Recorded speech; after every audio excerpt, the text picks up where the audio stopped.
Good evening, friends. I am so glad to be with you one more time this week.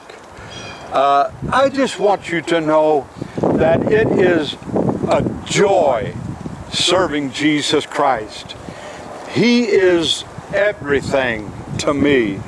I love Him, I praise Him, I magnify Him, and I also thank Him for you. I am glad that God made this to where we are family. I picked up on something, almost a year ago, and I just love it. It's really rich and it's so simple, but I want to share it with you this evening. I want to tell you that you and I must be very careful to watch our emotions. Emotions are amazing things, but sometimes can be rough things to deal with. And the reason we have to watch and control our emotions, and believe me, I have as hard a time with that as anybody, and maybe as many failures as anybody.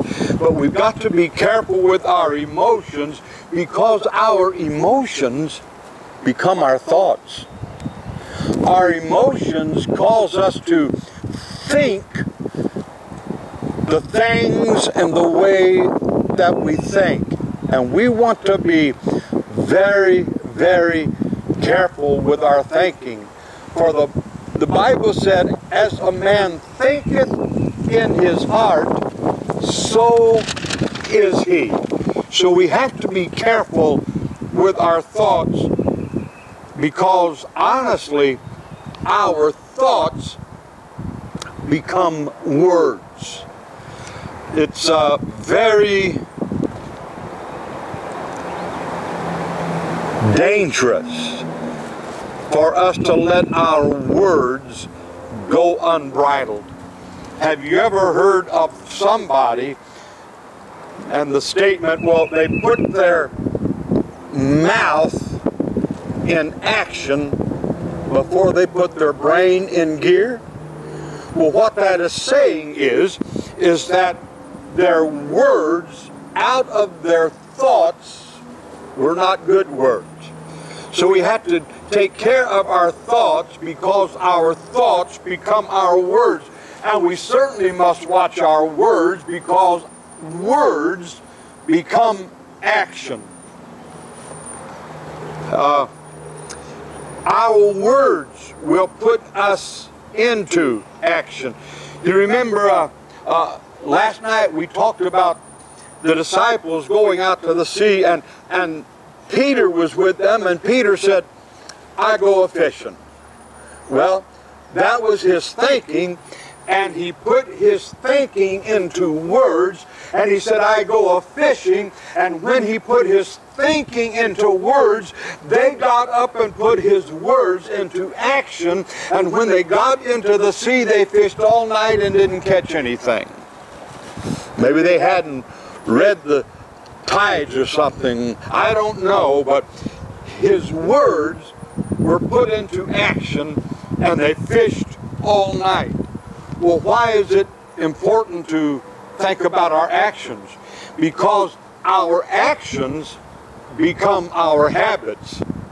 Our actions are habit forming. Let me give you an illustration. Most mornings I get up, and when I get up and when I turn the coffee pot on and it makes coffee, most mornings I'll drink 2 cups of coffee. That's just my routine. That's my ritual. That's my habit. So our actions become habits to us, and man, sometimes people can build some really bad habits. Now, why is that important? Your habits my habits, they become our character. Our character is what we are when nobody is around. Our character is what we do when nobody is watching. Our character. Our character is who we really are. When we take off the mask and they see the true us, that is our character. Our character is what people think of when they see us, or maybe when they speak to their neighbor about us. They rely on our character of who we are. So we must do everything that we can to guard our character. One of the most valuable things and priceless things I have is my character. I don't want people tearing it down. I don't want people besmudging it. I want to live a life that I've got a good character for people to see.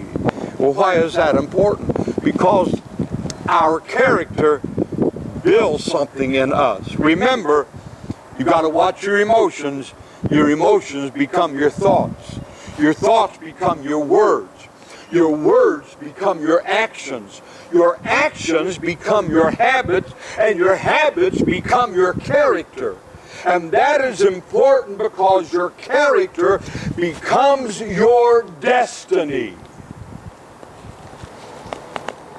You cannot have the character and live and act like the devil and your destiny be heaven. You cannot let your destiny depend upon hopefully you're going to have a deathbed experience with God. There's too many people that pass away today not getting to a deathbed experience. Let me tell you, we need to live our life that our destiny is assured in Jesus Christ. I stand here tonight and I tell you that I know beyond the shadow of a doubt I am not perfect, but I also know under forgiveness my sins are gone. My name is written in the Lamb's Book of Life.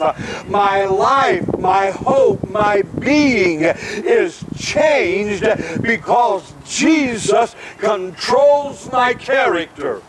Wow. And our character controls our destiny. More than anything else, it is my intention, and I hope your intention, to stand together around the throne room of God and hear Him declare, "Well done, thou good and faithful servant. You've been faithful over a few things. I'm going to make you ruler over many." I don't want to hear Him just say, "Enter in." Well, now believe me, I will take that if that's all I get, because I want to go to heaven. But I'd much prefer to hear Him say, "Well done, good and faithful servant. Enter into the joy of the Lord." Oh, I want my destiny wrapped up in Jesus, where He declares, "I have done well." And all of these sequences have direct effect and bearing on your destiny. Serve God. Love God.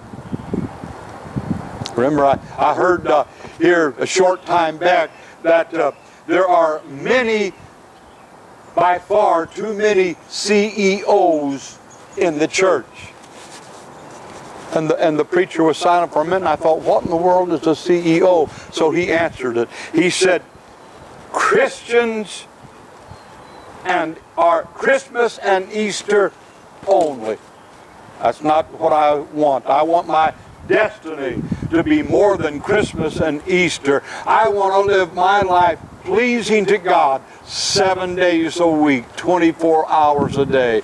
Listen, let's work on our character to establish our destiny. Until next time, God bless you. Go with God.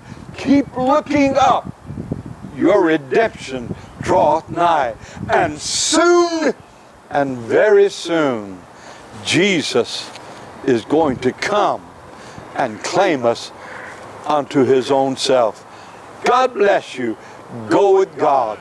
God will go with you. Then I asked myself this question: